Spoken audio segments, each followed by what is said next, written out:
Hi, guys. Welcome to tonight's live chat. Sammy, I just saw your response. Thank you for that. That's so nice of you. I figured I would sign on, make sure at least a minute early to make sure everything is working okay. It looks good. No, it doesn't. Here's Instagram again. So, see, I'm glad I signed on. Okay, I'm going to go to Instagram and try to get them hooked up again. Give me 1 second, guys.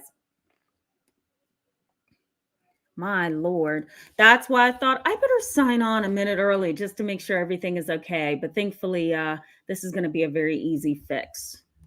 This topic tonight, guys, let me just tell you, it is one of those topics where, okay, we're going to remove Instagram, put Instagram back. It's one of those topics where, you feel like you just can't cover everything. And, I think this is going to be a deep dive because I want to walk you through some of the symptoms and the behaviors of an individual, a family member, somebody that you're in a relationship with or dating or married to, what narcissism actually looks like. I'm going to give you the clinical definition. Let me just type a little bit of an intro on Instagram. Give me 1 second, guys. I'm going to say, hello, guys. If you want a community environment, come visit. If I can spell visit, my live channel. Okay.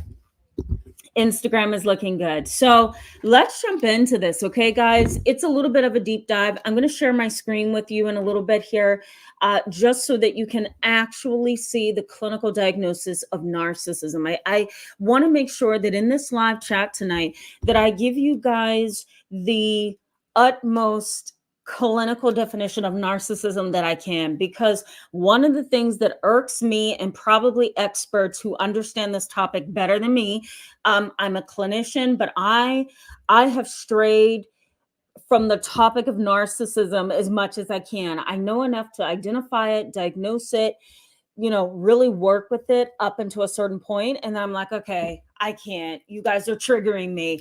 But I strive tonight to give you the most clinical definition of narcissism, because one of the things that irks me so much is to hear people throw around the term narcissism like, you're throwing around pebbles. It's not okay. And a lot of people have an incorrect view of what narcissism actually is. And what happens in our world, and you guys are well aware of this, what happens in our society is we end up coming up with very interesting terms to describe our experiences, right? In that process, we grab onto various definitions and various forms of knowledge on social media, and we pull it together and say, okay, here's what it really is. We have to really understand, and that's what this live chat is going to strive to do. I'm going to strive to do in this live chat tonight, is we have to truly understand what's the clinical version of narcissism, because we can even Google the term narcissism and come up with a variety of definitions. You're also going to see multiple blogs online, social media posts, chat rooms, and even some clinical posts that misconstrues what it actually is. We think that narcissism often entails individuals who are arrogant, haughty, rude, cold, domineering, manipulating, dominant. The list goes on. While that may be part of the definition of narcissism, it's not the complete definition. So in tonight's live chat, I'm going to give you the clinical definition, okay?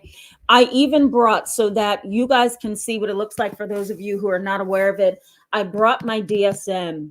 Have you guys ever seen this before? I'm sure some of you have. The DSM is the Diagnostic and Statistical Manual, and it's the 5th edition. It's been revised, and I think they're talking about coming out with another one. The American Psychiatric Association is the developers of this manual. And so I often encourage my clients, and I encourage you as well, to strive. I'm going to show this to you again. Strive to not rely on this. You can go into any store, go on Amazon, and you can purchase one of these DSMs. And while it feels clinical, it sounds clinical, there's a reason why professionals say don't go buying that book and trying to diagnose yourself and looking at all the definitions, because that's not it. What I love about clinical experience is that it strays from this very structured set of rules and criteria that this manual has put out there. A narcissist is not diagnosed alone by that manual. A diagnosis of narcissistic personality disorder comes from two very important areas, and that's clinical intuition, clinical experience, clinical discussions mixed with the DSM.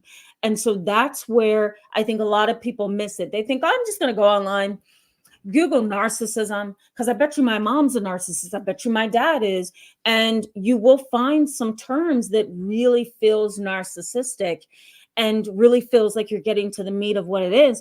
The reality, though, is you've got to have that clinical experience. You have to have that clinical intuition, that knowledge, that understanding of personality mixed with the DSM to really and honestly understand what a narcissist looks like.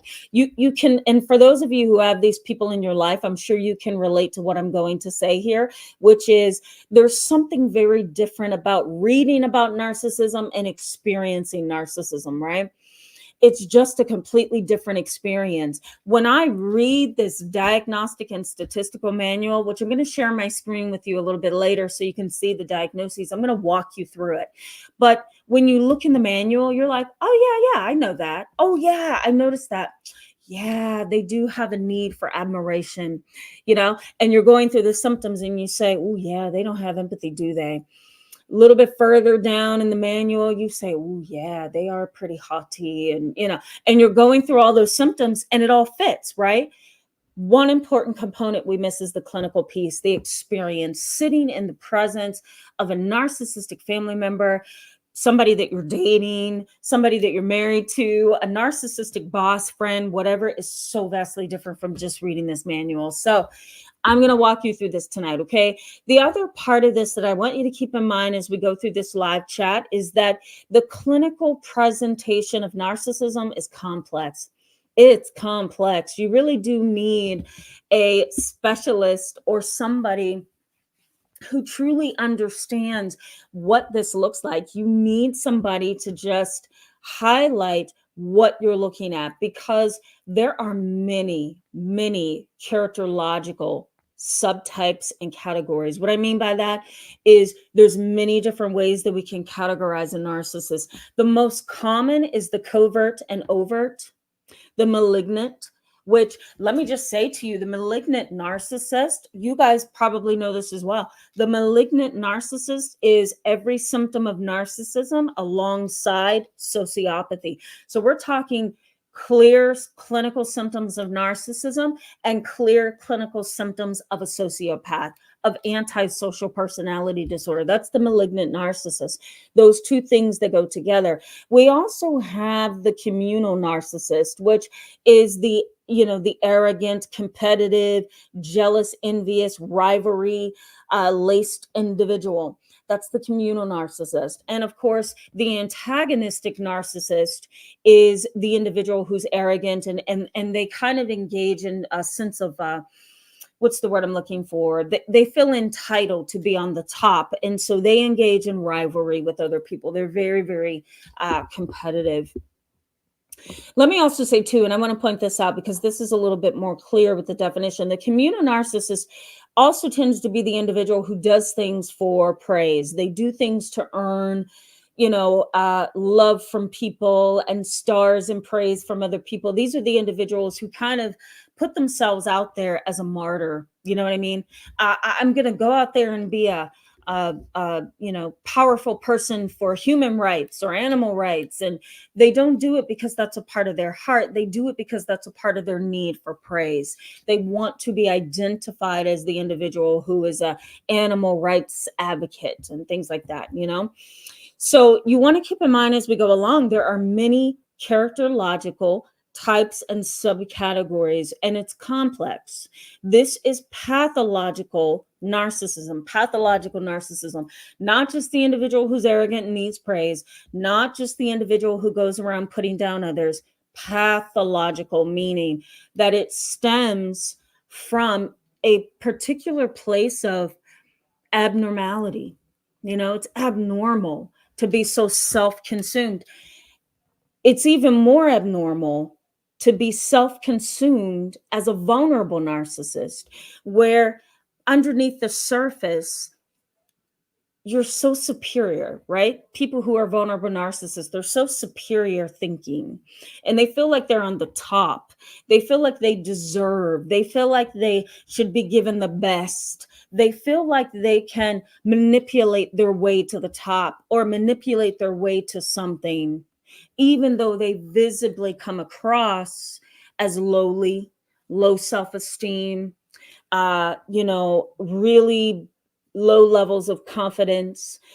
They tend to also come across sometimes as angry, shameful, like they're existing in a place of shame. They sometimes also appear humble and modest, and quiet and isolated, introverted. That's the vulnerable covert narcissist. I put myself out there a certain way, but underneath, I feel like I am owed, I'm entitled to A, B, and C. An example of this would be a client that I had many years ago. It had to be about 7 or 8 years ago. I was starting as a therapist in a hospital, and I was serving adult clients and working with their children in a family therapy kind of a thing, and or modality, we could say. And in this environment, I came up against, or started to work with, I should say, an individual. She was a woman. She had 5 or 6 marriages that failed. Can you believe somebody can be married that many times? Her narcissism is what caused the relationships to go sour. But she was married 5 or 6 different times, very manipulative to her children, very bossy and controlling. But she came across as this lowly individual. She didn't put a lot of attention into how she looked. She didn't put a lot of attention into her hair, her makeup. She was very much a plain Jane, for lack of a clinical term. And she dressed very modest, skirts, flip-flop shoes, she would wear a sweater and a blank t-shirt underneath, her hair was rolled under a certain way. She was very, very much a plain Jane, if you will. She didn't put a lot into herself. So she kind of came across as smart, wise. She wore these big glasses too, which made it look like she was a reader. She was studious, She really had this disposition that was welcoming. However, here's where it gets tricky, okay? She was engaging in what we call impression management. Impression management. She knew, and this is what made her a narcissist. She knew, part of what made her a narcissist, she knew that if she just played her cards right, she would come across as introverted, humble, low self-esteem, quiet, introverted, depressed. But underneath the surface, she was hostile, angry, entitled. We're going to get into what this means in a little bit, but I'm just giving you an introduction. She had also like a co-occurring depression where, yes, she had a narcissistic personality, but that was also coupled with depression. And her depression was motivated or perpetuated by the narcissism. Because when things didn't go her way, she would fall back into depression. When her sense of entitlement was stepped on by staff in that hospital, she fell back into depression. When her husband told her he wasn't going to placate her anymore and lie to her, she fell back into depression. So her depression was a part of the narcissism, but she knew through impression management, if she just played her cards right, that she would manipulate the staff and seeing her a certain way. She almost got me. She almost got me, guys, because I felt very sorry for her. I felt like she was possibly misunderstood. I was new in the field, right? 6 years in, 7 years in, I didn't really know what I thought I knew. And what I needed was time, because the more time I spent with her, the more time that I spent being a human being, listening to her and processing what she said. And I'm going to talk about this later, guys, because sometimes verbal and nonverbal communication is the most powerful thing that you can have to teach you about these individuals. But what I learned just by removing my tag as a therapist and just being a human being and listening to her and having conversations and talking to her, what I learned is that she was an entitled, selfish individual who was angry, hostile, envious of others, competitive, and she felt like her life wasn't reflective because she was in the hospital. She felt like her life wasn't reflective of what her status was.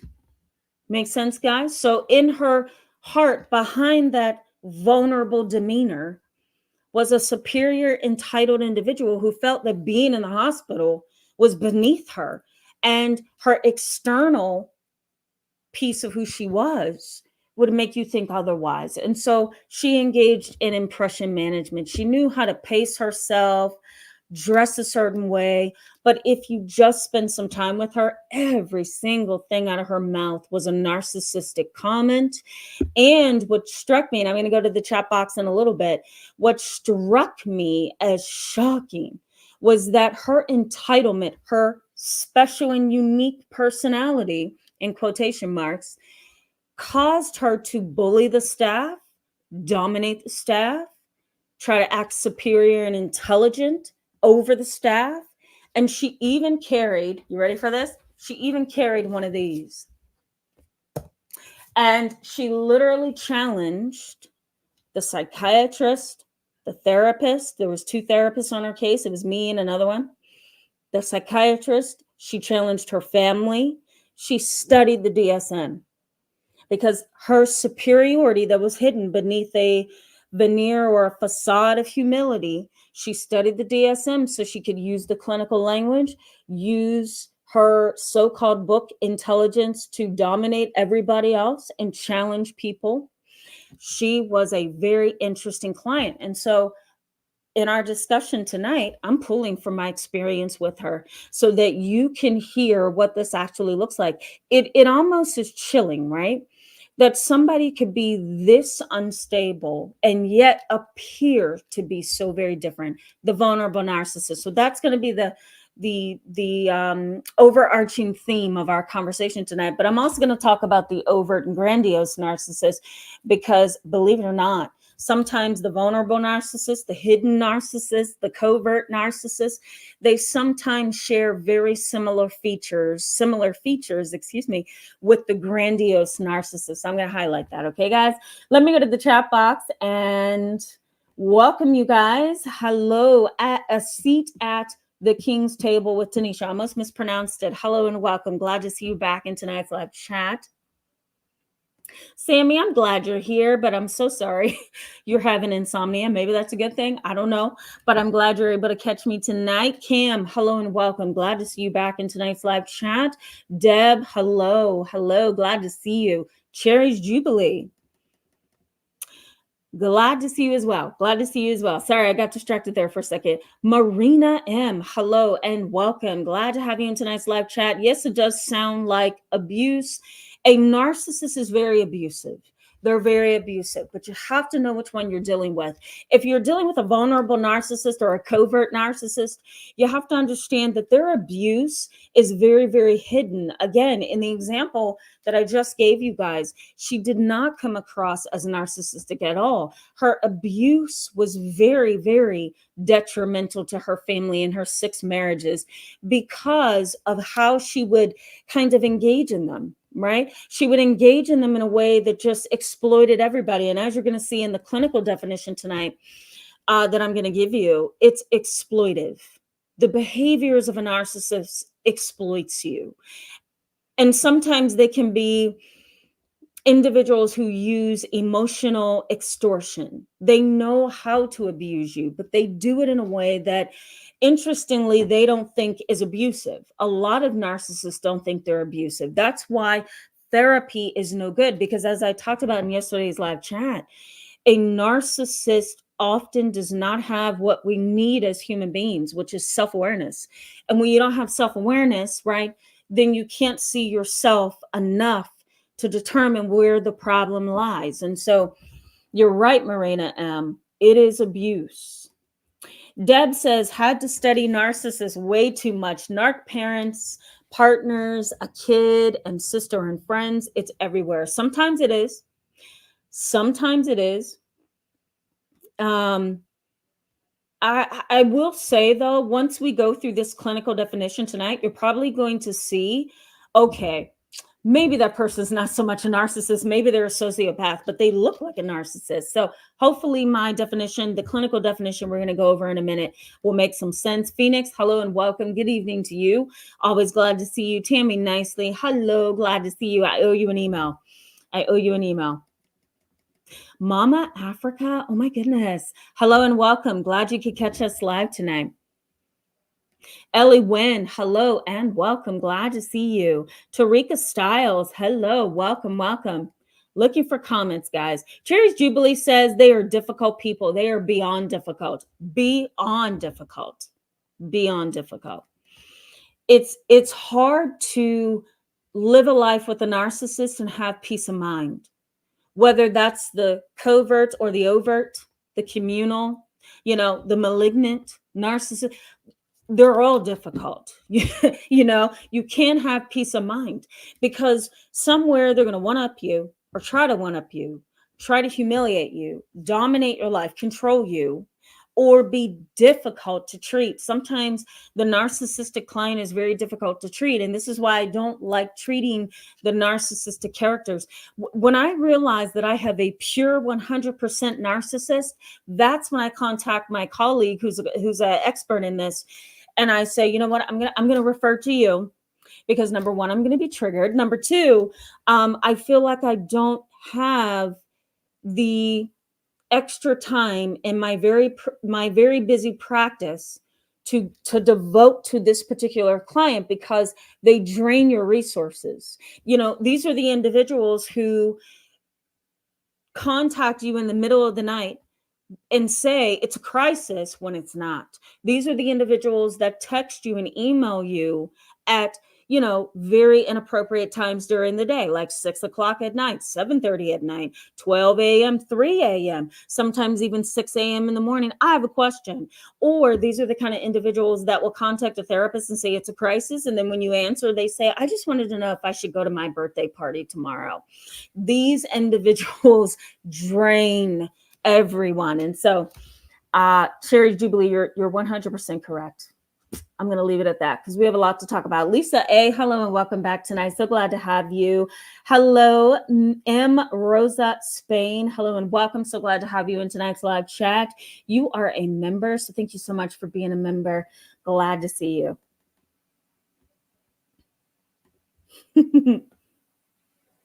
Yeah, aren't they, Deb? Deb says, so glad you have had to deal with so many narcs. They're poisonous. They are poisonous.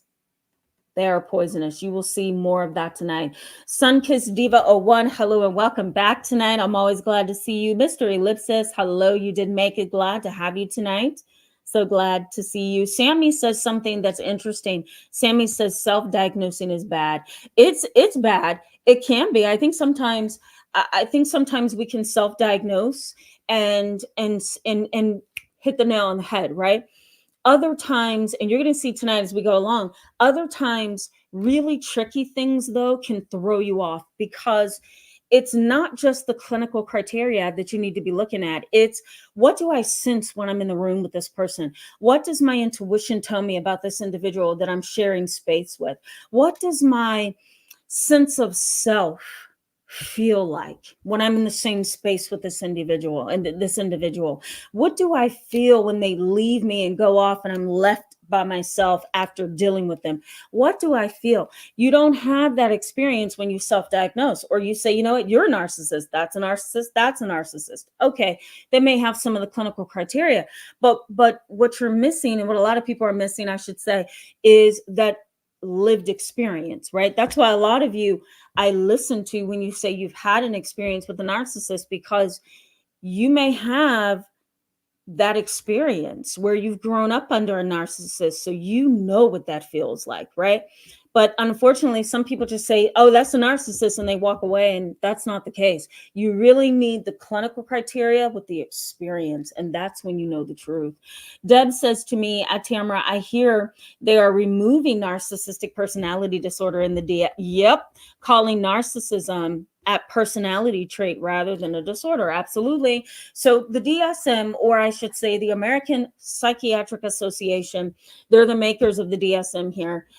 They have been really throwing up the idea of getting rid of narcissistic personality disorder for a couple of reasons. I'm not going to get into that because that's going to extend this live chat. But some of the most common reasons they want to do away with the narcissistic personality diagnosis is that diagnostic criteria is tricky. Narcissism, pathological narcissism, is complex, but there's also it's hard. I'll put it this way: it's hard to treat it. It's hard to treat it. There's a lot of components to why they want to remove it, but I think the number one reason is it's hard to treat narcissistic personality disorder. There's some controversial ideas around, should it be a diagnosis or should it just be traits of a personality? How should we label and categorize this based on the research we currently have? So I'm going to leave it at that, because if I delve any deeper into this, you guys are probably going to be like, can you talk more about it? So I don't want to do that. I'll post in the description box below for all of you. I'll post the article so you can see why they want to remove, the American Psychiatric Association wants to remove it from being a diagnosis. Hat Bill, hello and welcome. Glad to have you in tonight's live chat. Looking for comments, guys, and then we're going to jump back in. Annie Welker, hello. Glad to see you. Glad to see you as always.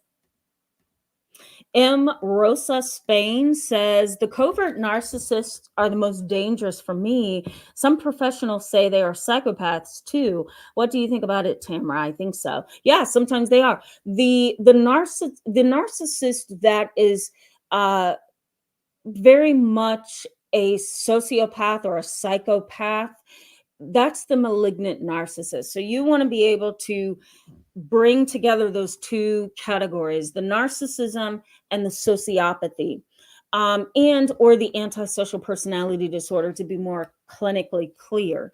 The malignant narcissist does go hand in hand with sociopathy and narcissism. I'm sorry, I didn't complete my sentence there. Sayaban, I probably messed that up. I apologize. Welcome. Tonight says, one thing I've learned is that not even a criminal trial will stop the criminal behaviors of some narcissists. No, not at all, right? Because a narcissist, depending on which one you're dealing with, they often have the idea that they can one-up you, that they're smarter than you, that they're special and unique individuals. They're not just confident. They're not just self-assured. They're not just self-reliant. They're arrogant, and they believe at the core of who they are that they are unique and special. You want to keep that in mind throughout this whole live chat tonight. They have a sense of built-in, ingrained entitlement. And so when you have over time developed a certain something on the inside of you that says, I'm special, I'm better, I'm entitled, I'm unique, I'm wonderful, I'm not like you over there, I'm not like everybody else there, that has a way that it plays on how you see yourself and other people. It plays on your mind. And so even if you're in a court of law for murdering someone, you still see yourself as special, unique, entitled. So a label of criminal is too low for the narcissistic criminal. I hope that makes sense. HT, hello, glad to have you in tonight's live chat. Says, I believe I'm getting tired of family and friends. My sister going to tell me a video is old that shared with her instead of just saying thanks or shutting her mouth. I responded, I don't know. Let me make sure I'm understanding this. I believe I'm getting tired of family and friends. My sister is going to tell me a video is old that's shared with her instead of just saying thanks or shutting her mouth. I'm not sure I understand that. Maybe you're saying that instead of her just taking the low road, she took this adversarial position. Maybe that's what you're saying. I'm gonna guess that's what you're saying. Sometimes, especially the vulnerable narcissist or the covert narcissist, they let you know very loudly when they're displeased or when something isn't as good as they feel that it needs to be. I'll leave it at that. Fruity Pie ASMR, hello and welcome.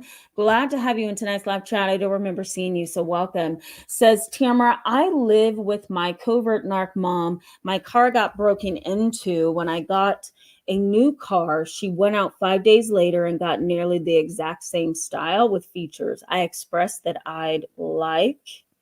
Is that a completed sentence? I don't see the completed sentence. I'm sorry. So I'm going to pull from that, okay? I don't know if that's narcissism. It could be. We're going to get into these symptoms, okay, guys? But I don't know if that's narcissism. It might just be a very competitive rival mentality. It could also be, I have to one-up you. I have to be on top of you at all times.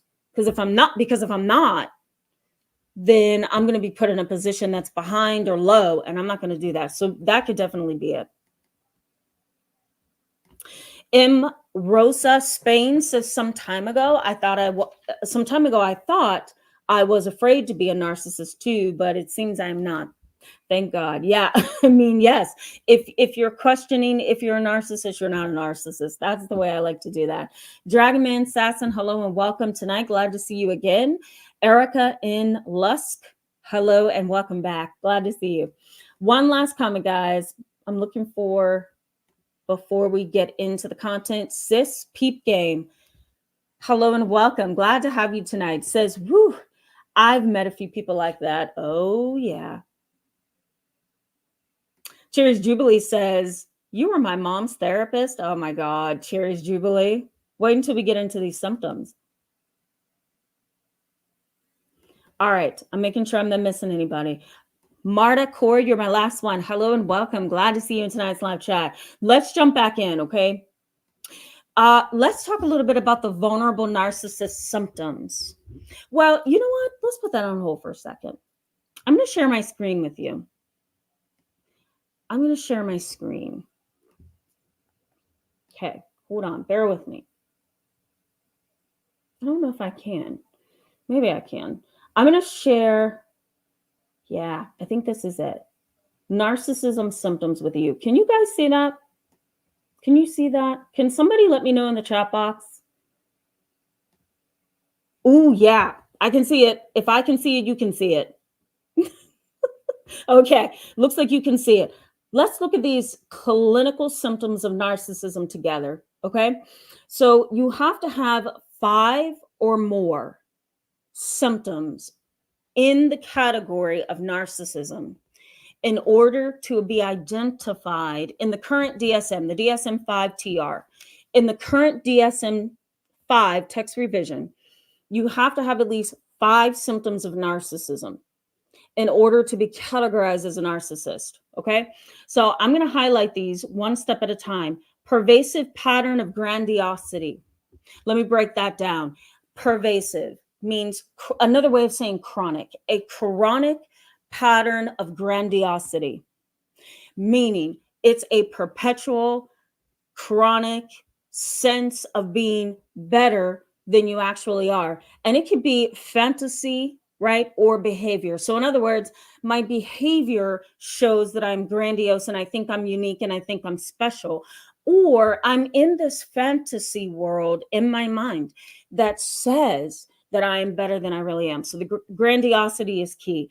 A need for admiration. It's a deep-seated need for admiration. I need to be praised, right?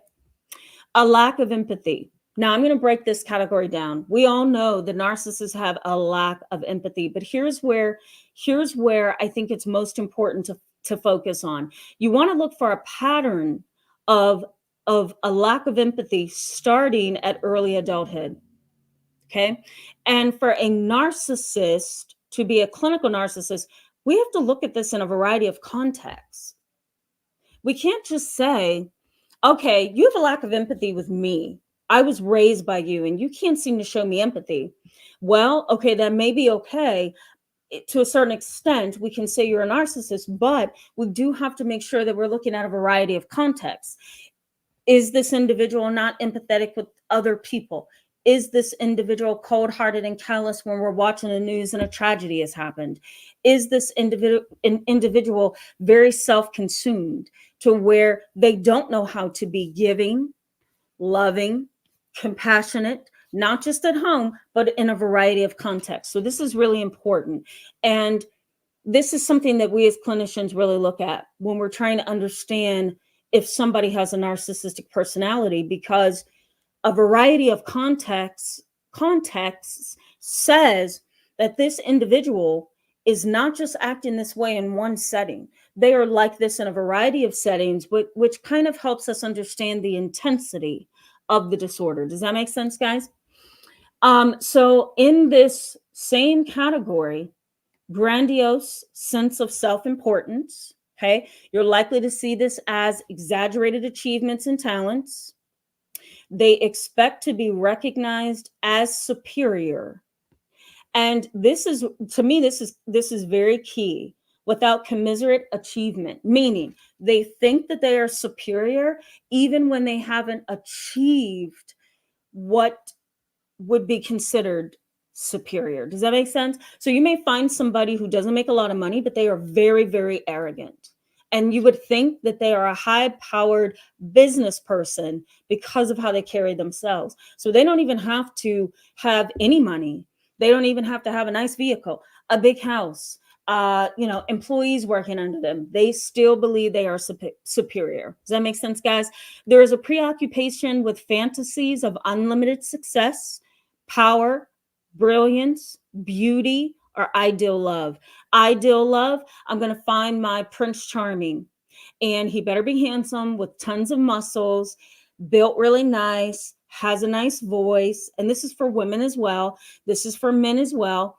Both genders, there's a preoccupation. I exist. This is what you want to keep in mind. The individual feels like I exist in my mind all the time. And I'm constantly having these fantasies of all these different things in my head, right? Unlimited success, power, brilliance, beauty, and ideal love. Okay, let's scroll down, guys. They believe that he or she is special and unique and can only be understood by, okay, or should associate with special or high status people or institutions. Let me break that down. They feel that they are too good to associate with just normal people, everyday people.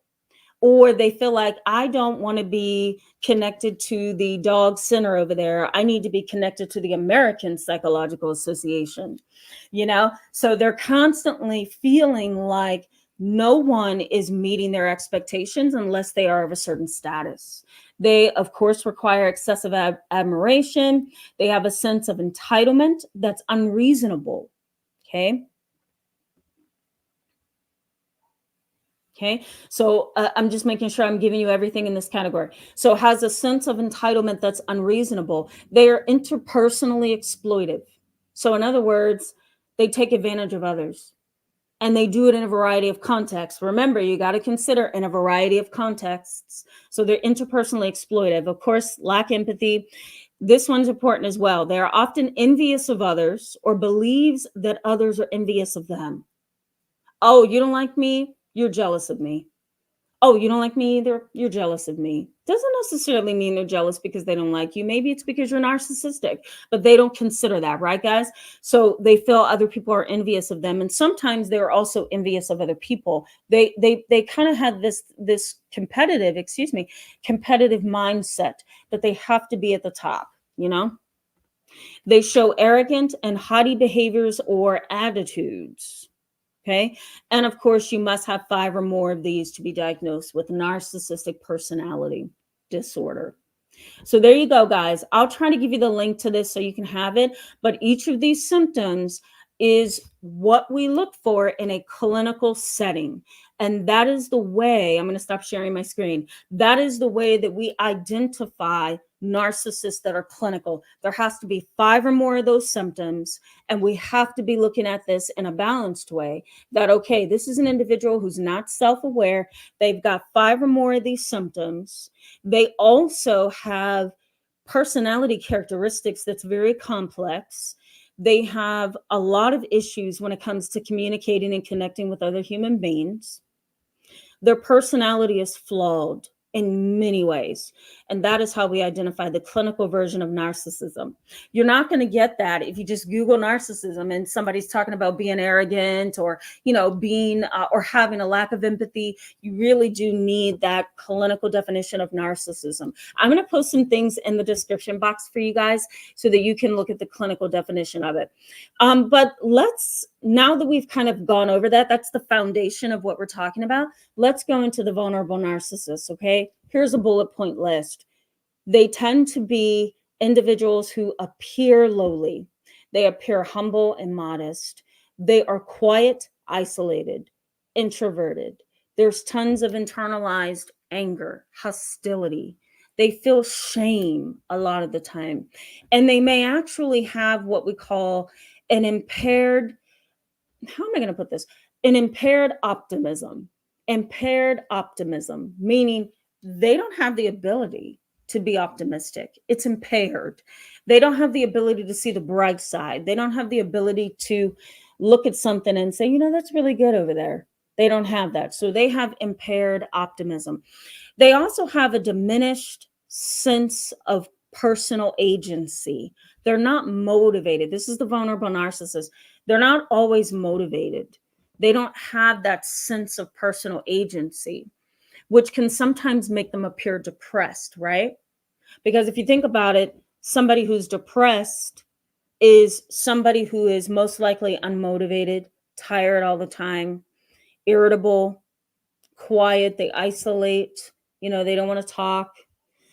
There's self-negativity.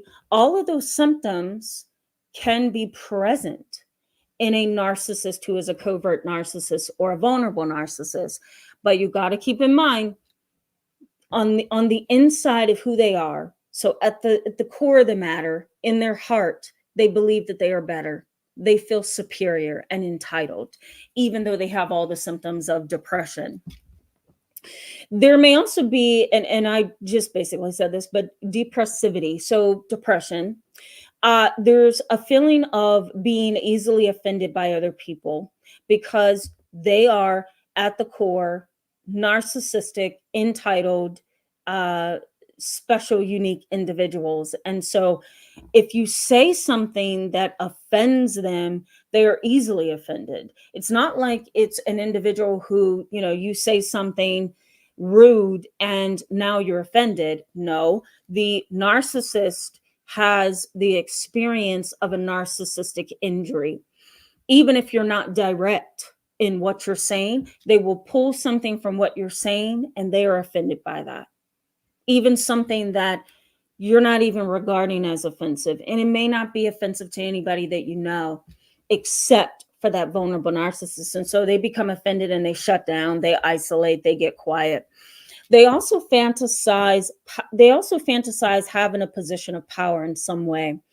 When you can't really have what you want and you can't really measure up to a certain extent, your next goal is fantasy because it gets you somewhat close to what you want. And so the covert vulnerable narcissist will sometimes fantasize. That's how they make it through, not being where they would like to be. They're very insecure individuals at the core of the matter. And so fantasy gets them close to what they want to be.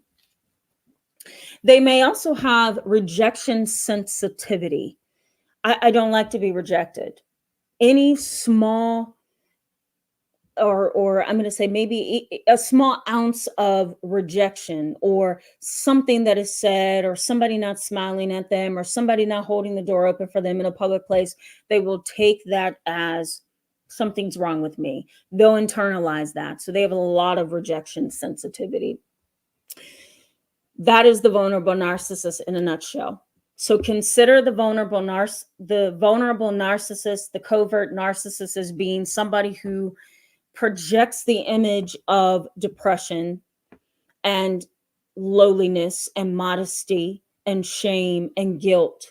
But if you just talk to them or get to know them, you will see that at the core of who they are entitled, and they feel they don't have to or need to do much to meet your expectations of them. They are special, unique, and wonderful. That's their disposition. Isn't that hard to tease apart from a depressed person, right? Whoops, sorry guys. Isn't that hard to tease apart? You know, you want to see a person who's lowly and modest and humble as just being a lowly, modest, humble individual who's kind. Not always. Sometimes narcissism is hidden under that facade.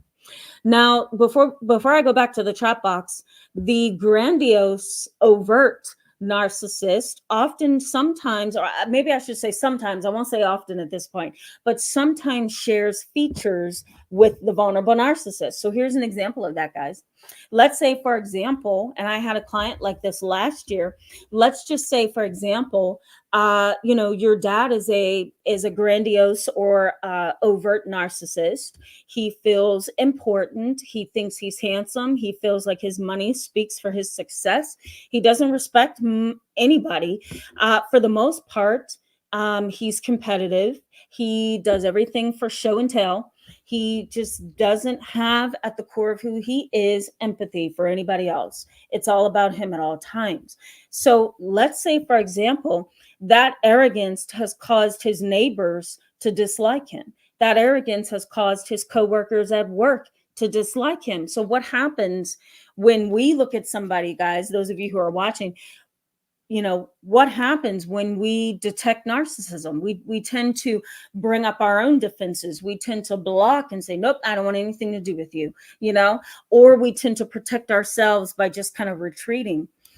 A grandiose narcissist, an overt narcissist, will see that as rejection. It's not necessarily rejection. It's, we don't like your arrogance. But these individuals don't realize that their arrogance and their need for superiority comes across so clear that nobody wants to be a part of you. So once they recognize that, guess what they become? The vulnerable narcissist. Why? Because their symptoms and behaviors are so out there that everybody rejects them. So they kind of retreat and go within, and they try to appear a different way. And so sometimes the grandiose, overt narcissist becomes the vulnerable, covert narcissist in an attempt to kind of hide and say, I'm not the grandiose, arrogant person you think I am. I'm capable of being humble. And so they hide and they become the vulnerable narcissist. So keep in mind that sometimes those two things overlap. Okay. And before I go back into the symptoms of grandiose narcissism, let me also give you this, that the grandiose narcissist may alternate between overt and covert, vulnerable and grandiose. They may alternate between the two depending on what's going on. And that makes it even worse, right? Because I'm sure some of you who feel that you can relate to this conversation are thinking, well, how do I know when the person is transitioning? It's hard to tell, right? It really is. You have to get to know the person. In short, before I go to the chat box and engage with all of you and answer your questions, in short, the grandiose narcissist is angry, pompous, envious. They're very disagreeable. They don't know how to just be peaceful and agree to disagree. They socially compare themselves to other people. They tend to feel special and entitled, and it's very obvious. They strive to create an ideal version of themselves. They're constantly trying to create an ideal version of themselves. That's how they get you. That's how they get me sometimes. Even in therapy, I think, whoa, I missed that, or sometimes myself and my coworkers, we could be treating a person for depression and not even know that we're treating a narcissist. It's not depression. It's a narcissistic personality. It was missed though, you know? So they strive to create an ideal version of themselves, and that can kind of keep them hidden. We also can apply to this the idea of the chameleon effect. The chameleon effect. Once they create an ideal version of themselves, if they feel like that's not working for that day, time, hour, month, they change like a chameleon. They change and they change into a different individual. And sometimes that can keep you wondering if they're a narcissist or not. And for the grandiose narcissist, let me also add before I go to the chat box that that chameleon effect personality can cause you to second guess your own perception of reality. And so gaslighting happens in here too. Okay. I'm going to go to the chat box, guys. I hope this is making sense. Thank you, M. Rosa, Spain. I appreciate that. Thank you. Robert Pukey Ray, hello and welcome. Glad to have you back in tonight's live chat. Says Tamara's work seems to touch lots of nuances. Yep.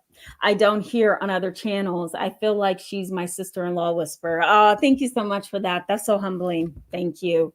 That's so kind. And I'm glad it hits home. I'm glad it hits home. Shay Wallace says, ooh, almost missed this. Hey, everyone. Hello and welcome. Glad to have you. Tammy Nicely says, would you call out a narcissist? No. Like I said yesterday, I absolutely would not call out a narcissist because they have what's called a narcissistic injury. And when that injury occurs, then you're putting them on the defense. And so now they're either going to become the vulnerable narcissist and play hide and seek with you and switch their way of treating you and behaving and acting. And other times they just straight out attack you, and it's just not worth it. You're going to just be going in circles with a narcissistic individual, and you don't want that. Marquise Jennings, hello and welcome back. I don't know if I welcomed you. Says, I'm here as promised. You sure did. Glad to see you. Says, thank you, Tamara, for your work and reply. I have to learn how to utilize join. Yeah. Yeah. I think all you do is hit the join button. I think. Yes. That's all you have to do. I'm glad to have some of you joining the channel. That's awesome. Bijal Patel, I probably said that wrong. I'm so sorry. Welcome to the live chat tonight. Says covert narcissists are so hard to get away from them. It is hard to get away from them. And one reason why is because they don't look narcissistic. And so a lot of times, you know, you're over here telling everybody the way that they've treated you, and people over here are looking at them thinking, really? I don't know. I don't know if they're as bad as you say they are, you know, so that can make it hard to get away as well. Sunkissed Diva 01 says, this is why I now look past the image, words, and company that they keep. Good for you. That's wise. I am a self-proclaimed human anthropologist. Oh, I love that. The vulnerable narcissists are the ones that has betrayed me the most. No more. Yeah, absolutely. Because it's easy for them to betray. They hide. Yeah. Integrity means all. Yeah, integrity means all. Hello and welcome to tonight's live chat. Says, may I ask why she was hospitalized? It's very rare for narcissists to get hospitalized. Did she have comorbidities? Yes. It's not hard for a narcissist to get hospitalized. That's not correct. What is the right way to look at this is that narcissism is not always the foundation of the problem. There are individuals who are depressed. They have obsessive compulsive disorder. So sometimes they have the cleaning OCD, the organization OCD. Sometimes they also have a lot of anxiety, you know, and borderline personality often tends to overlap with narcissism. So sometimes the borderline suicidal thoughts, suicidal attempts, self-harm, all of that can get you hospitalized, but you still could have a narcissistic personality. Does that make sense? So yes, comorbidities is the correct way to look at that. And you want to also keep in mind that there's a lot of overlap between other disorders as well. Okay. Live life. Hello. Welcome to tonight's live chat. I'm glad to see you as always. Tarika Style says vulnerable narcs are very abusive. The judging is through the roof and they will tell you to your face. They can be very judgmental. That is correct. Yeah. Yeah. Nicholas Cruz, hello and welcome to the live chat tonight. Says 11 years with a covert narcissist. I didn't even know it was a thing. And now I'm an expert. Yeah, sometimes they do make you an expert. Yep. Star, hello and welcome. Glad to see you in tonight's live chat. Star says, this is fascinating info and timely. Thank you for sharing this important info. You're welcome. You're welcome. Many of us have lived with this in someone we've dealt with and didn't know what it was. Yeah, absolutely. Absolutely. Yeah. And growing up under someone that's like this, whether it's a covert narcissist or an overt narcissist, it can truly cause you to kind of go within and hide, you know? And so you lose who you are because you're so busy trying to protect who you are from the narcissist, you know? Karen Cabane, hello, welcome back tonight. Glad to have you. Says, my narcissistic husband covertly set me up to fall down many hundreds of times over the decades and told daily lies. Wow. I'm sorry to hear that, Karen. That is true, that this is something that they do. They lie constantly. They lie in a pathological way. You know, the lying is just beyond normal. And sometimes it doesn't even have a purpose.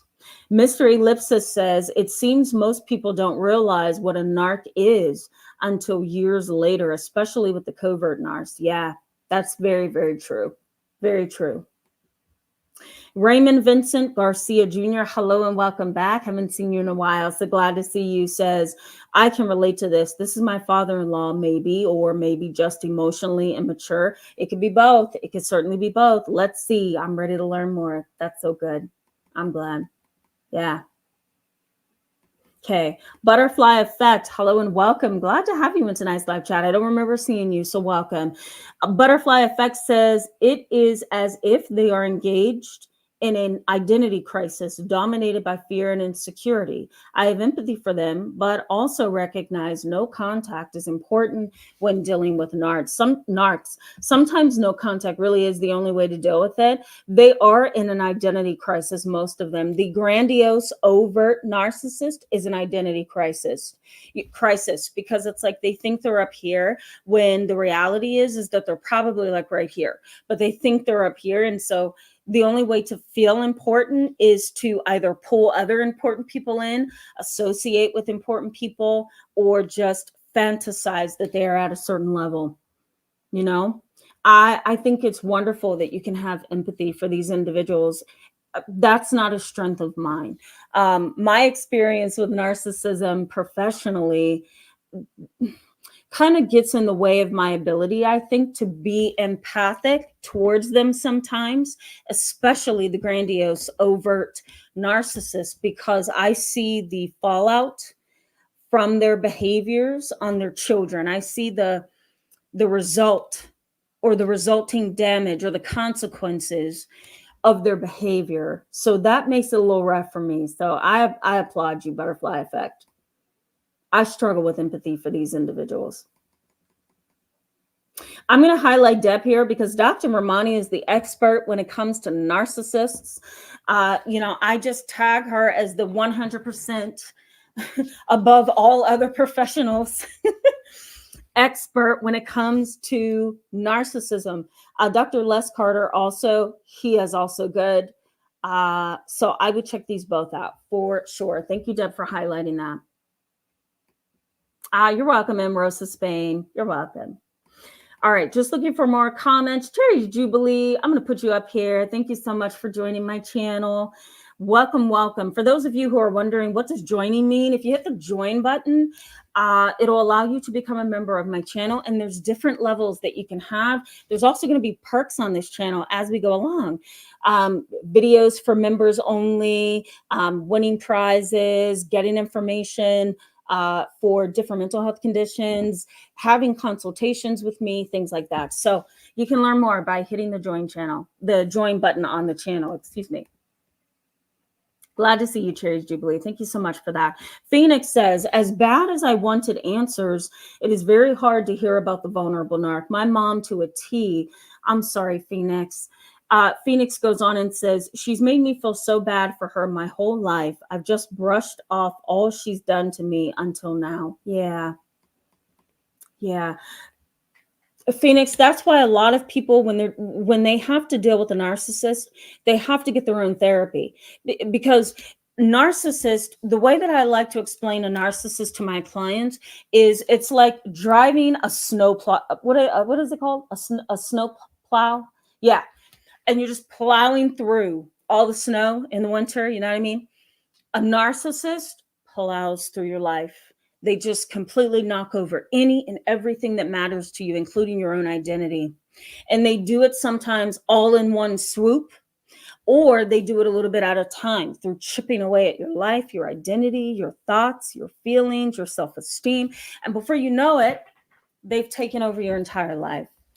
And I've seen this happen to my clients. So that's why it's so essential to get your own therapy when you're dealing with this, right? Colibri Flyer, hello and welcome. Glad to have you back in tonight's live chat. Says, finally, I've cut off my third sister, a narcissist, and my eldest sister, who was also a narcissist, sociopath. I told her not to make excuses for the third sister's taker attitude. Yeah.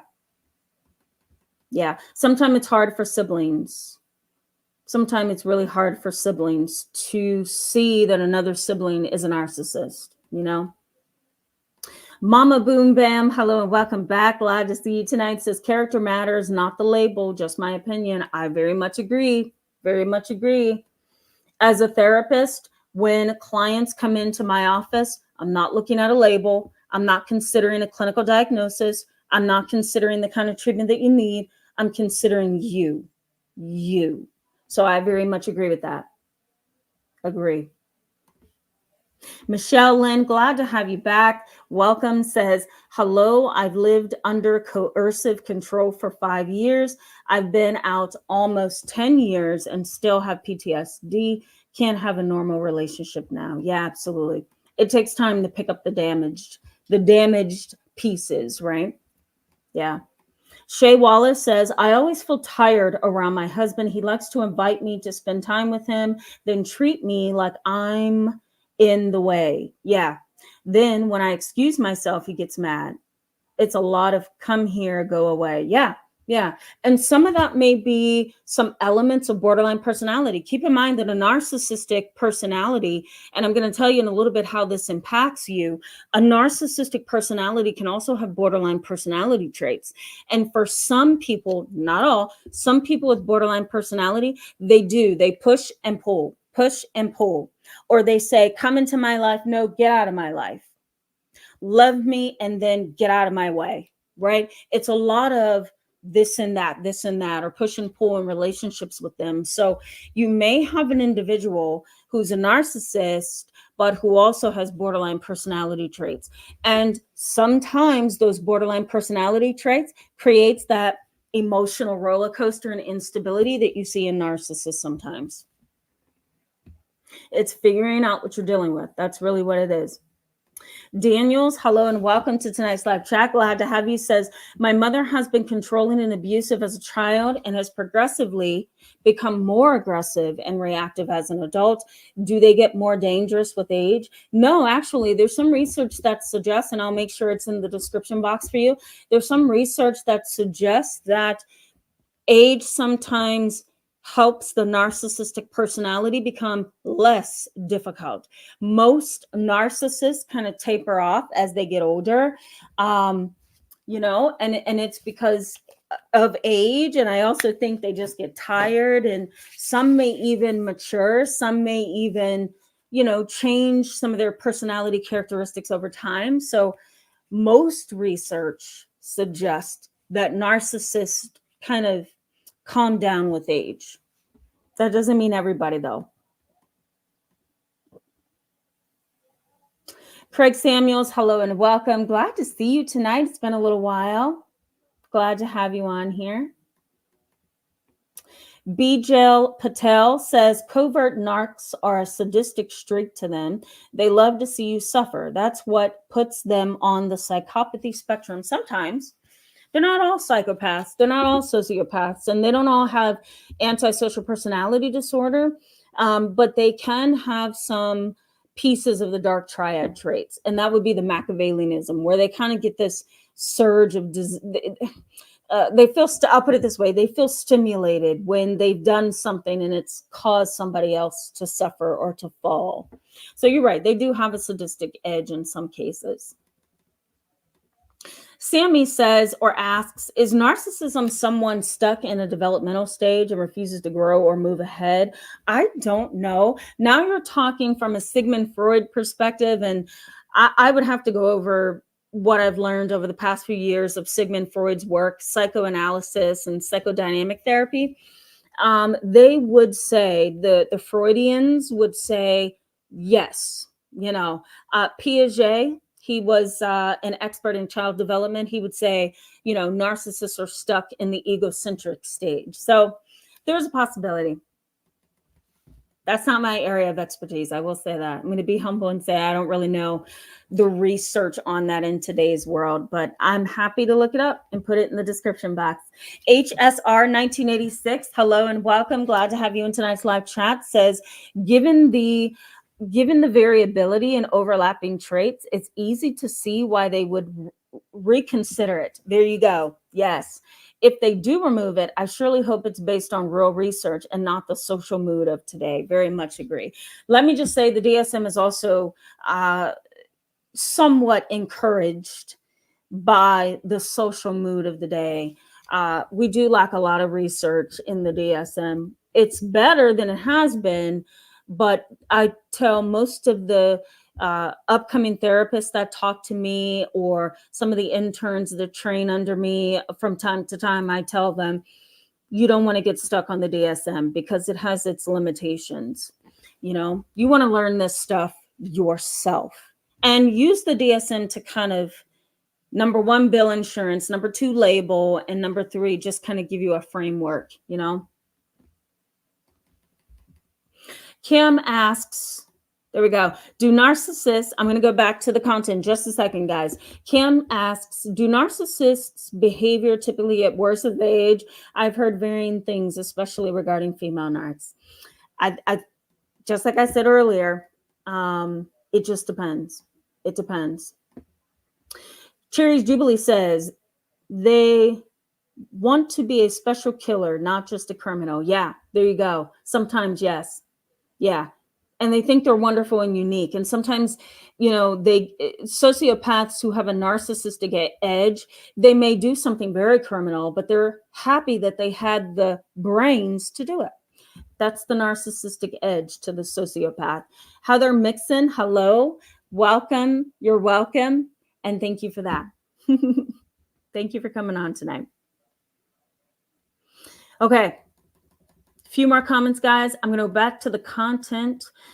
Fruity Pie says, it's sad my covert mom does cruel, underhanded things. BTS, that's not coming to me. I don't know what BTS is, guys. I'm horrible with acronyms. BTS. I don't know. I'm sorry, Fruity Pie. Anyway, you go on to say, I'm going to go back over this. It's sad my covert mom does cruel, underhanded things, specifically as the scapegoat, makes me the scapegoat. I'll put it that way.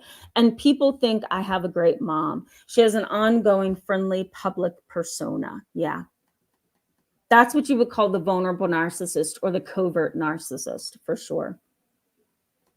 Shay Wallace says, is it normal for coverts to be childlike? Yes, That was a fantastic question. Yes, because they lack the ability to be emotionally mature. The covert narcissist may actually be what's wrong with emotionally detached parents, emotionally immature parents. They have sometimes a sense of superiority. They can sometimes be competitive and they like to control things. So, yes, coverts and vulnerable narcissists can definitely be childlike. Yes. Okay, let me give you guys the last part of the content so that we can wrap up. How does this all impact you? That's probably something you've experienced, but I want to highlight a couple of things. Living a life with a covert, overt narcissist, a communal narcissist, a malignant narcissist, an antagonistic narcissist, it is difficult, right? And it's complex. But here's how it can impact you.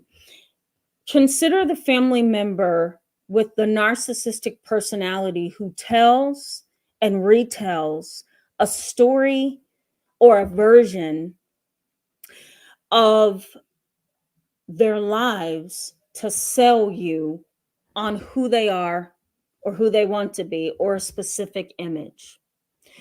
Consider, I'm going to go back over that. Consider a family member, a parent, a spouse, a cousin, an uncle, a sibling who's narcissistic. They tend to tell and retell a version of their history in a way to influence how you see them or how to influence an image that they want to uphold. It's like they go back to history and they paint it a certain color that it truly wasn't or isn't. And they do it to manipulate how you see them. These individuals may also paint an image or create a history to make themselves look a certain way: vulnerable, needy, abused, neglected, all of those things. So most vulnerable narcissists do this. They will go back to their history, paint it a certain way, bring it into the now to influence how you see them. They will also paint a portrait picture of their life and of their identity. They create an ideal self and they sell it to you in hopes that you will buy it and see them a certain way. So those are two ways that they can impact you. They also use interpersonal distancing. Interpersonal distancing. You guys probably know what that is, right? Interpersonal distancing kind of shields them from failure, shields them from rejection. It's like thinking that you're wonderful. Let's say this is your narcissistic mom. She thinks she's wonderful, entitled. She thinks she's special and unique. She has all these wonderful special powers. So let's say that is your mom. She's been like this for many years. As soon as she gets close to someone or somebody shows interest, what does she do? She distances herself little by little over time, emotionally and psychologically, to put space between her and that other person, because she knows that she has weaknesses and she doesn't want to have to deal with the reality of that. She also doesn't want to have to deal with the reality that she's going to be rejected over time, or that somebody's going to see she's not as great as she would like people to think she is. So emotional distancing. They also have strong reactions to rejection. Strong reactions to rejection. So if you're dealing with somebody like this, you may ask a simple question like, did you take the garbage out last night? What do you think they're going to do? Fly off the handle. What are you trying to say? I don't clean the house? You trying to say I don't help you? I do help you. What about all those many weeks and days and months I helped you? And they go on and on and on and on and on. And being on the receiving end of that, you're probably like, oh my God, I just asked you a simple question, right? But that's not how they respond, because they have a lot of rejection sensitivity. Their verbal and nonverbal behavior can often give them away. They have poor body language sometimes. And the things that they say can really let on that they're narcissistic. Their self-esteem is dysregulated. They have dysregulated self-esteem. They don't know how to manage who they are, be okay with who they are, better themselves, develop over time. They have very poor self-esteem regulation.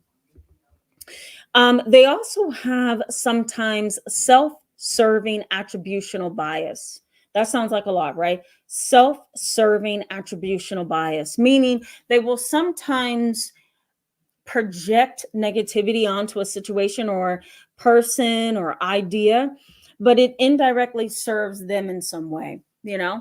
I'll give you maybe a small example. It could be, let's say your sister knows that you've always been the talented one. So what does she do? She kind of serves her uh, covert narcissism by saying, you've always been the sister with the most talent. You're just so smart and wonderful.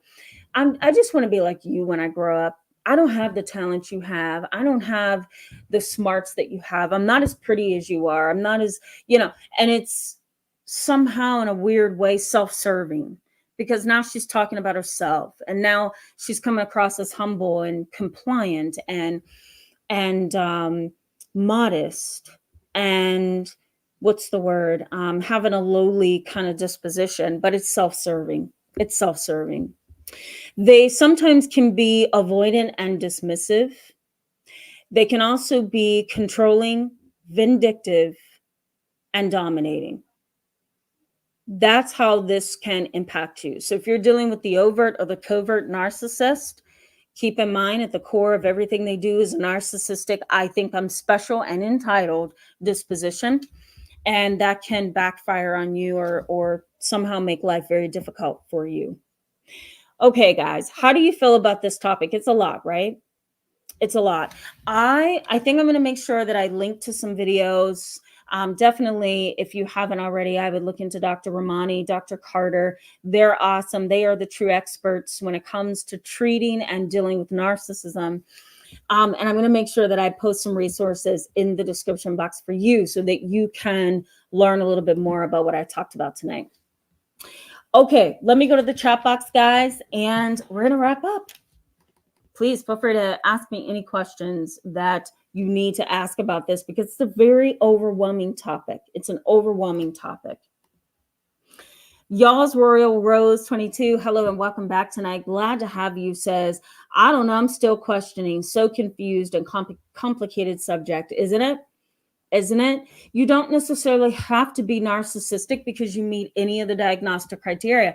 You can meet the diagnostic criteria in some situations and scenarios and not in other scenarios and situations. And let's say, okay, you do see yourself. It's a good thing that there's some insight, even though most narcissists don't have that, but maybe there's something different with you. Maybe if you see yourself, maybe there is some narcissism.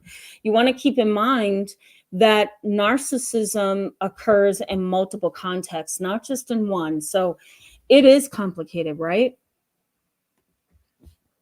Phoenix says, oh, thank God. I've been so worried I was a narc too. Yeah, right. Isn't it easy to look at yourself and say, ooh, I do that? It's easy to do that, but you want to be careful. Cherry's Jubilee says, how dare you assume I meant that postures? Yeah, Cherry's Jubilee, they do that all the time, don't they? How dare you, you know?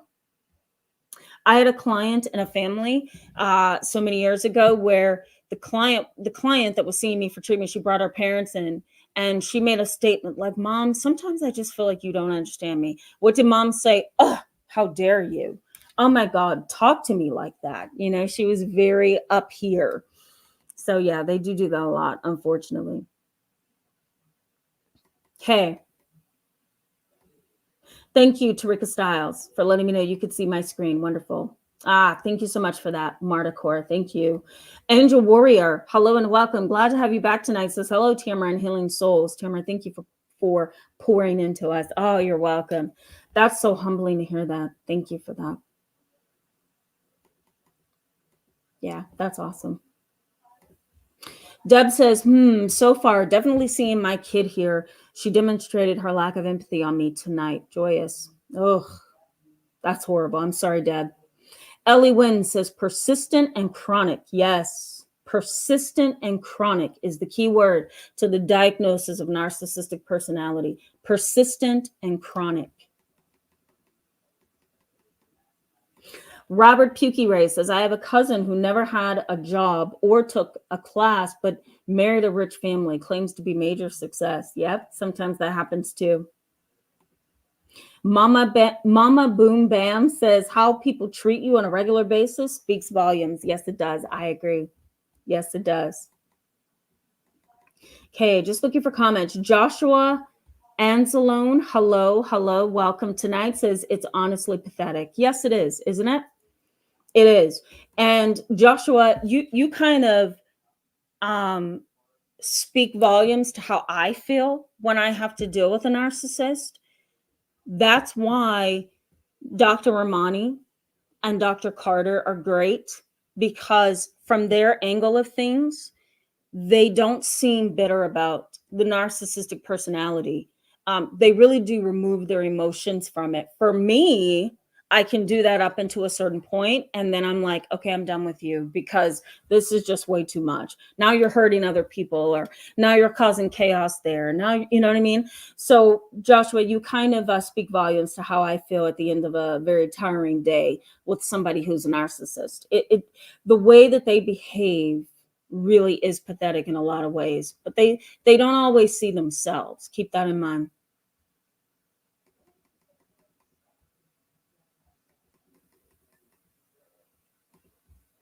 Integrity means all says, can you enable CC? Yes, I can. I will try to do that after the live chat ends. You might see a closed caption button on your screen. It should be able to come up that way as well. Okay, sorry guys, I'm just going through. I don't want to miss you guys if I don't want to miss what you guys are saying. Mr. Ellipsis says, I have a friend that thinks he's the best rapper in the world and has absolutely no fan base. Okay, that's a fantastic example. Thank you for bringing that up. He also thought he was going to the NBA out of high school when we were around 16. This is hitting me hard. Oh, I'm sorry. Yeah. Nancy R says, glad I brought my pen and paper. Yes, right? It's a lot, isn't it? Uh-oh, sorry guys. Shay Wallace says, my covert narc does have clinical depression. I truly believe he weaponizes it though. Yeah, exactly. That's a good way to put it, Shay Wallace. It is weaponizing depression with a vulnerable narcissist.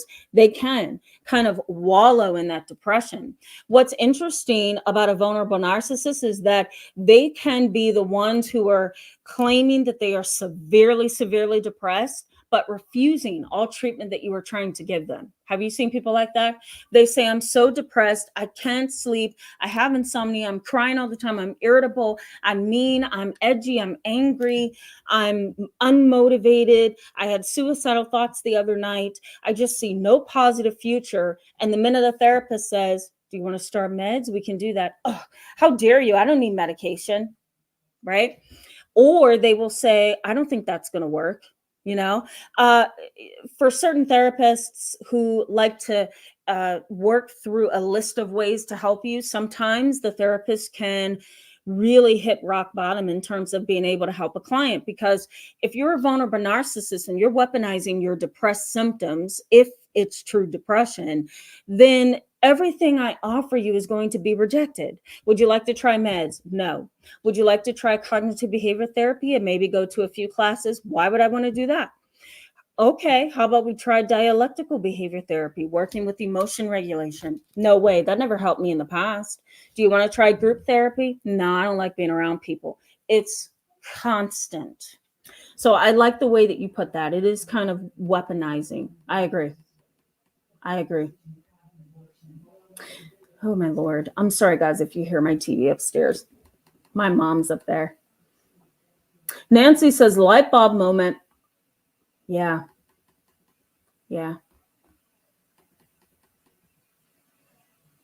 Phoenix says, I don't think I could go total no contact, but I definitely need to get out of my mom's house so I can finish recovering. It's impossible here. I've been fighting for myself for 6 years. Yeah, but I'm always, Phoenix goes on to say, too busy worrying about her and her health. Yeah.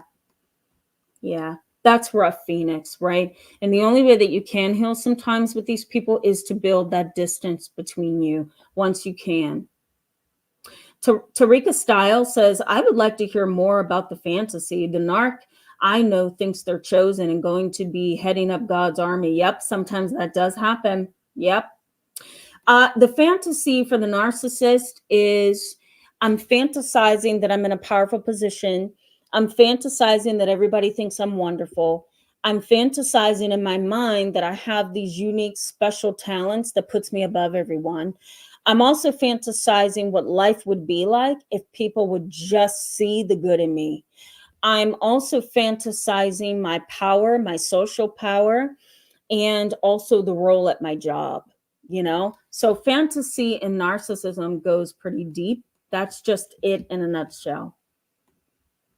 Michelle Lynn says, isn't a covert narcissist borderline personality disorder? No. And that's what's interesting, right? Michelle Lynn, borderline personality disorder is very different from narcissistic personality disorder, but there's overlap. Some symptoms of borderline could be some symptoms of a vulnerable narcissist. Example would be depressivity, being depressed.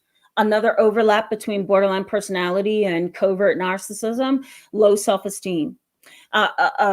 Rejection sensitivity, a diminished sense of personal agency or motivation, impaired optimism. I'm not future oriented.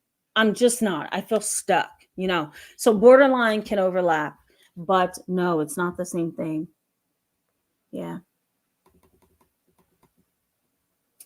Joshua says, Michelle, not always. Thank you for that. I love when you guys answer each other. That's awesome. Okay, I'm still looking, guys. Forgive me.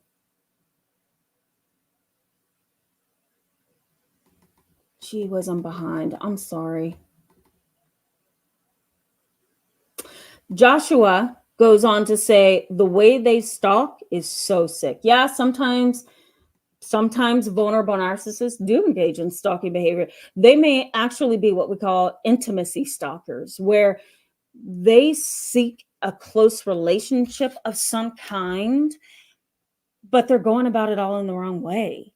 You know, that's, you know, it's almost like I'm so special and unique. Why don't you want me kind of thing? You know what I mean? Yeah, it gets kind of tiring.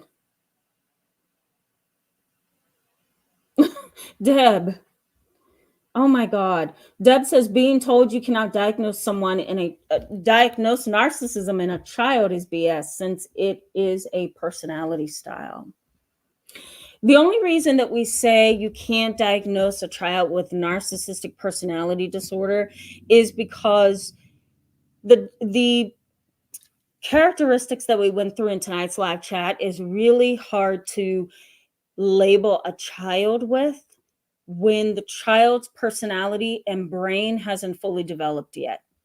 By 18, the brain has developed at least some development to where we can look at the brain and say, okay, this is coming from being raised a certain way, exposure to things in the environment, being told they are special and wonderful and being given everything and having this entitled sense of self. But it's hard to do that when the child has not fully developed. That's part of that. Excuse me, guys. That's part of that. We're going to wrap up here in just 5 minutes. Daniel says, thank you, Tamara, for giving your time to us all understand and have our feelings validated. Yes, you're welcome. You're welcome. I'm so glad you guys feel like this is helpful. Good to know. Orlando, hello and welcome to tonight's live chat. Says, sounds a lot like my ex-wife of 22 years. Wow. Yeah. M0012, hello and welcome, says, if you see it in your kid, but don't look at yourself, you may be the problem. Yeah, sometimes you can be. Yep. HT asks, do you provide therapy out of state? Yes. It depends on what state. David Tooley says, thank you for your content as usual. You're welcome. You're welcome. And welcome to tonight's live chat. Just a few more people, and then I'm going to wrap up, guys. Angel Warrior says, do you think writing a letter to your narc mother to share how she caused emotional and mental pain is effective, or should we just stay silent and stay away? That's a very complicated question. Number one, we'd have to really determine if she's a true clinical narcissist, because that's going to determine how we approach her, right? We also need to determine what you want to get out of that. Do you want to make this a therapeutic healing journey for yourself, and this is the start of that? Or do you just want this mother to take accountability? Once you look at those two things, I think you're going to get your answer. Is this a true clinical narcissist? Number two, what do I want out of this? Do I want an apology? Do I want recognition? What do I want out of this? That's when you're going to be able to kind of step back and say, okay, is this letter necessary? Now, I think it's a waste of time if you're dealing with a narcissist to write them a letter, because they're going to look at that letter as something you wrote to make them feel bad, something you wrote to place shame upon them, and then they're going to target you back. So you're going to cause a narcissistic injury, and that's going to be an issue. Also, too, a narcissist is not going to look at that letter and say, I'm so sorry for everything I did to you.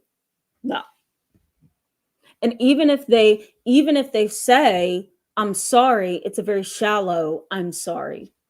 And they may even turn it too and say, I'm sorry, you feel that way. That's another thing. Okay, guys. You guys have so many awesome comments. I'm just scrolling through. For those of you that I couldn't get to tonight, forgive me. Just know that I see all of your comments. There's a reason why I rewatch my live chats, because I do want to see what you guys are saying. So for those of you I couldn't get to, forgive me. I am going to put Anthony McKill, the truth seeker. I probably messed that up. I apologize. Hello and welcome to tonight's live chat. Says grandiose is definitely talking about my in-law who spilled onto my wife. Yeah. Carol Sky, hello and welcome to tonight's live chat. I'm glad you could be with us tonight, since I appreciate how you go into detail with the nuances of their traits. Oh, thank you so much for that. And I'm really glad. Sometimes I shy away from being too clinical. Robert Pukey Ray says, Dr. Romani's books are good and her monthly treatment is good stuff. Totally. Yes, it is. Go check her out.